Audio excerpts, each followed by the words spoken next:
अस्सलाम वालेकुम dear students. आज हम स्टार्ट करने जा रहे हैं पेपर बी और इसका पहला यूनिट हम डिस्कस करेंगे that is gravitation.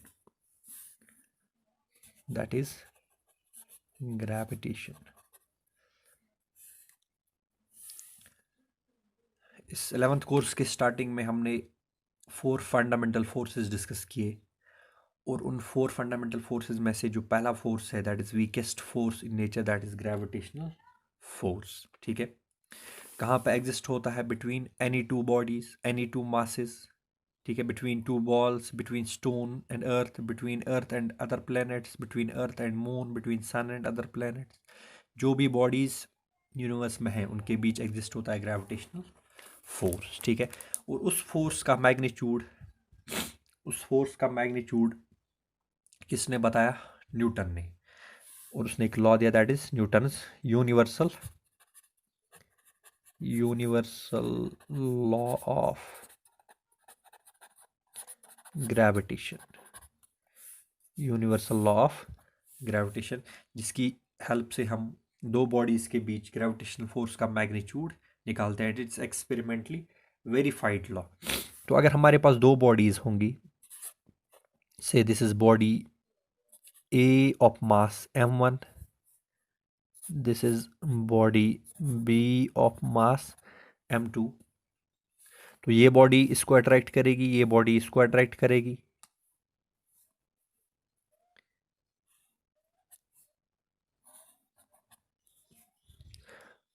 With a gravitational force, ये बॉडी इसको अट्रैक्ट करेगी और ये बॉडी इसको अट्रैक्ट करेगी विद अ ग्रेविटेशनल फोर्स, जिसका मैग्नीट्यूड दो बातों पर डिपेंड करता है, directly proportional to product of masses, इसके मास का और इसके मास का product, and inversely proportional to उनके बीच जो डिस्टेंस होगी, सेंटर टू सेंटर डिस्टेंस, इसके स्क्वायर पे आर स्क्वायर।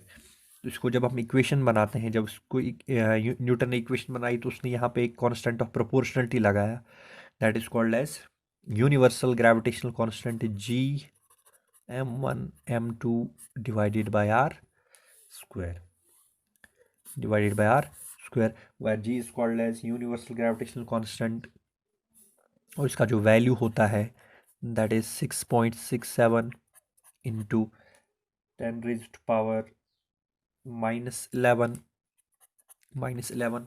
और जहाँ तक यूनिट्स की बात है, ये जी है, यहाँ पे फोर्स है, तो इधर है आर स्क्वायर, तो आर स्क्वायर इधर जाएगा, ये बनेगा न्यूटन मीटर स्क्वायर।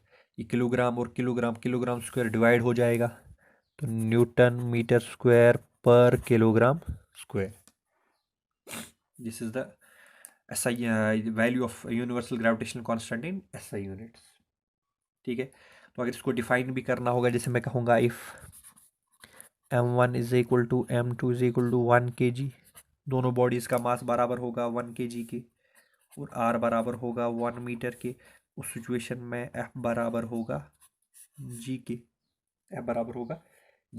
यानी कि फोर्स ऑफ ये जो यूनिवर्सल ग्रेविटेशनल कांस्टेंट है, ये फोर्स ऑफ ग्रेविटेशन के मैग्नीट्यूड के बराबर है। कब? जब दो बॉडीज का मास होगा 1 kg और उनके बीच सेपरेशन की डिस्टेंस होगी कितनी? 1 मीटर। ठीक है, दूसरी बात, ये अट्रैक्टिव इन नेचर है, जो कि हमने ऑलरेडी डिस्कस किया है।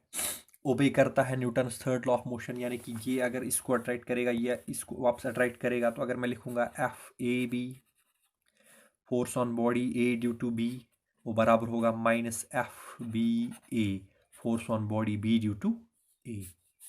Force on body A due to B is always equal and oppose to force on body B due to A। ठीक है, वीकेस्ट फोर्स इन नेचर है।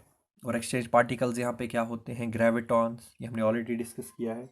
इसी तरह से अगर आपको जी का डायमेंशनल फार्मूला लिखना होगा वो आप लिख सकते हो। ठीक है, फोर्स का dimensional formula multiplied by distance square divided by mass square, तो कितना आएगा?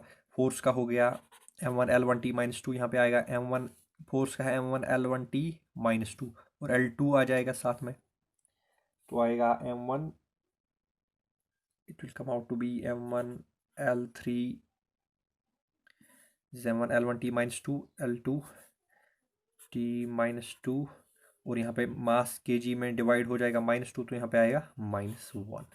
This is dimensional formula for g। तो यूनिवर्सल लॉ ऑफ ग्रेविटेशन यही कहता है कि हर कोई बॉडी यूनिवर्स में हर किसी दूसरी बॉडी को अट्रैक्ट करती है। The force is given by this. It does not depend upon medium between two bodies. इसमें मीडियम का कोई रोल नहीं होता है। It does not depend upon place. कहीं पे भी दो बॉडीज को आप ले लो, और जब तक उनके बीच डिस्टेंस और मास सेम है तब तक फोर्स सेम रहेगा, वो चेंज नहीं होगा। तीसरी बात कि अगर दो बॉडीज के अराउंड बहुत सारी बॉडीज होंगी तो इनके बीच जो फोर्स ऑफ अट्रैक्शन होगा उस पर कोई फर्क नहीं पड़ेगा उन बॉडीज के होने की वजह से। तो this is gravitational force.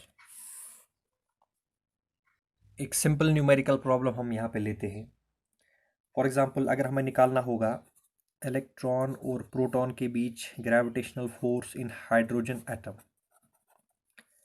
Electron और प्रोटॉन के बीच ग्रेविटेशनल फोर्स निकालना होगा हाइड्रोजन एटम में। तो मास ऑफ इलेक्ट्रॉन चाहिए, मास ऑफ प्रोटॉन चाहिए। मास ऑफ इलेक्ट्रॉन होता है 9.1 into 10⁻³ kg। Mass of proton होता है 1.67 into 10⁻27 kg। Mass of proton 1836 times ज़्यादा होता है as compare to mass of electron. और हाइड्रोजन एटम में इनके बीच जो लगभग डिस्टेंस है that is 0.53 angstrom. That is 0.53 into 10⁻10 metre. ठीक है, तो इनके बीच ग्रेविटेशनल फोर्स कितना होगा? F इज इक्वल टू आएगा G_M_P_M_E, mass of proton mass of electron divided by distance square R square. तो आएगा 6.67 into 10⁻11 into 1.6 into 10⁻27 into 9.1 into 10⁻31 divided by R square is 0.53 into 10⁻10 square. इसको जब आप solve करोगे तो आंसर अप्रोक्सीमेटली आएगा 3.45 into 10⁻47 Newton. बहुत कम फोर्स है, बहुत कम। यानी कि दुनिया का सबसे वीकेस्ट फोर्स जो पॉसिबल है between two bodies that is gravitational force 3.45 into 10⁻47 Newton. अगर इनके बीच आप निकालोगे इलेक्ट्रोस्टैटिक फोर्स ऑफ अट्रैक्शन जो कि आप नेक्स्ट ईयर पढ़ोगे with help of Coulomb's law, तो इससे कहीं ज़्यादा होगा। और हमने ऑलरेडी डिस्कस किया it is 10⁻36 times stronger than electromagnetic force is 10⁻36 times stronger than gravitational force. अब डिस्कस करेंगे हम acceleration due to gravity. Newton second law of motion हमने पढ़ा है, जहाँ पे फोर्स होगा वहाँ पे क्या होगी? एक्सेलरेशन। और ग्रेविटेशनल फोर्स की वजह से जो rate of change of velocity होता है with respect to time, that rate of change of velocity of time with respect to time is called as acceleration. ठीक है, तो इस एक्सेलरेशन के पीछे रीजन है ग्रेविटी, यानी कि ग्रेविटेशनल फोर्स ऑफ अर्थ।